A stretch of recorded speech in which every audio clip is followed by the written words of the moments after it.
Hi ನಮಸ್ತೆ ಎಲ್ಲರಿಗೂ. ಇವತ್ತು ಈರುಳ್ಳಿ ಚಟ್ನಿ ನೀರು ದೋಸೆ ಮಾಡೋದು ಹೇಗಂತ ನೋಡೋಣ ಬನ್ನಿ. ಪಟ ಪಟ ಅಂತ ಒಂದು ತವಕ್ಕೆ ಸ್ವಲ್ಪ ಎಣ್ಣೆ ಹಾಕೊಳ್ಳಿ. ಈರುಳ್ಳಿ ಆಲ್ರೆಡಿ ಚಿಕ್ಕದಾಗಿ ಕಟ್ ಮಾಡಿ ಇಟ್ಕೊಂಡಿದ್ದೀನಿ. ಒಂದು 2 ಈರುಳ್ಳಿ, ಒಣಮೆಣಸು, ಆಮೇಲೆ ಕಡಲೆಬೇಳೆ, ಉದ್ದಿನಬೇಳೆ ಸ್ವಲ್ಪ, ಜೀರಿಗೆ, ಹುಣಸೆಹಣ್ಣು, ಬೆಳ್ಳುಳ್ಳಿ, ಶುಂಠಿ ಇಷ್ಟನ್ನು ಫ್ರೈ ಮಾಡ್ಕೋಬೇಕು ತವದಲ್ಲಿ ಚೆನ್ನಾಗಿ. ನಂತರ ಒಂದು ಜಾರ್ ತಗೊಳ್ಳಿ. ಜಾರಿಗೆ ಎಲ್ಲ ಹಾಕ್ಕೊಂಡು ಚೆನ್ನಾಗಿ ಒಂದು ಲೋಟದಷ್ಟು ನೀರು ಇಕ್ಕೊಳ್ಳಿ. ನಂತರ ಟೇಸ್ಟಿಗೆ ತಕ್ಕ ಉಪ್ಪು, ಇನ್ನು ನೈಸಾಗಿ ರುಬ್ಕೊಳ್ಳಿ. ನೋಡಿ ಆಗಿದೆ ಆಲ್ರೆಡಿ. ನೆಕ್ಸ್ಟು ಒಂದು ತವಾಗೆ ಸ್ವಲ್ಪ ಎಣ್ಣೆ ಆದರೂ ಆಗುತ್ತೆ, ತುಪ್ಪ ಆದರೂ ಆಗುತ್ತೆ.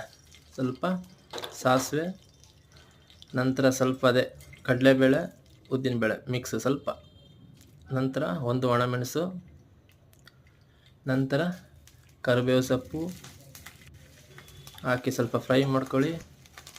ನಂತರ ರುಬ್ಬಿರೋ ಈರುಳ್ಳಿನ ಹಾಕ್ಕೊಳ್ಳಿ. ಚಟಪಟ ಚಟಪಟ ನೋಡಿ ಇಷ್ಟೇ ಆಯಿತು. ಇನ್ನು ಸ್ವಲ್ಪ ಕುದಿಸ್ಕೊಳ್ಳಿ ಅದನ್ನ. ಸಿಂಪಲಾಗಿ ನೀರು ದೋಸೆಗಂತೂ ಸೂಪರಾಗಿರುತ್ತೆ. ನೋಡಿ ರೆಡಿಯಾಗಿದೆ, ಆಲ್ರೆಡಿ ರೆಡಿಯಾಗಿದೆ. ಇನ್ನು ನಾವು ನೆಕ್ಸ್ಟ್ ಇದಕ್ಕೆ ನೀರು ದೋಸೆ ಮಾಡೋದು ಹೆಂಗಂತ ನೋಡೋಣ. ನೋಡಿ ಅಕ್ಕಿ ನೆಂದಾಕೊಂಡು ಇಟ್ಟಿದ್ದೆ 1 ಅವರ್ ಮುಂಚೆನೇ. ಈಗ ಒಂದು ಜಾರಿಗೆ ಅಕ್ಕಿ ಹಾಕ್ಕೊಳ್ಳಿ. ಟೇಸ್ಟಿಗೆ ತಕ್ಕ ಉಪ್ಪು ಹಾಕ್ಕೊಳ್ಳಿ.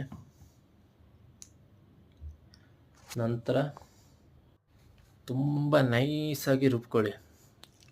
ಗಟ್ಟಿಯಾಗಿ ರುಬ್ಕೋಬೇಡಿ, ನೀರು ಥರ ಇರಲಿ. ಯಾಕಂದರೆ ನೀರು ದೋಸೆ ನೀರು ಥರ ಇರಬೇಕು.